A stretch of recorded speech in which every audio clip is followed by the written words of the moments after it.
শিক্ষার্থীবৃন্দু আসসালামু আলাইকুম। আজকে আমরা এই অঙ্কটির আরেকটি অঙ্ক সমাধান করব। আমরা গত পর্বে এর একটা অঙ্ক সমাধান করেছিলাম, তার শেষ বেগ কত ছিল 5 সেকেন্ডে সেটা আমরা বের করেছিলাম।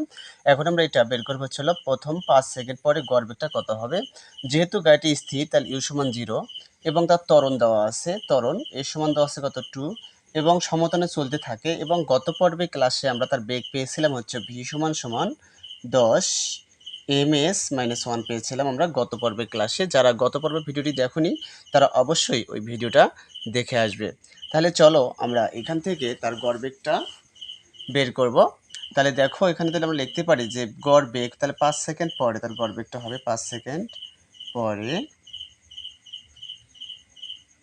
গড় বেগ v বার সমান হচ্ছে কত u প্লাস v ডিভাইড হচ্ছে 2। তাহলে ইউ যেহেতু 0, আমরা ইউ কত ছিল 0 ছিল, আমরা 0 বসালাম প্লাস ভি শেষ বেগ গত পর্বের ক্লাসে আমরা তার অ্যান্সার পেয়েছিলাম, শেষ বেগ পেয়েছিলাম 10। তাহলে আমরা 10টা এখানে বসাই দিই আর ভাগ আছে কত 2। তাহলে দেখো আমরা যদি 0 প্লাস 10 করি তাহলে কত 10ই থাকে আর ডিভাইডেড 2 তাহলে কত 5 দুগুণ 10 তাহলে 5 আর বেগের একক হচ্ছে হলো গড় বেগের একক হচ্ছে হলো metre per second inversed 1 metre per second inversed 1। এটা হচ্ছে তার অ্যান্সার।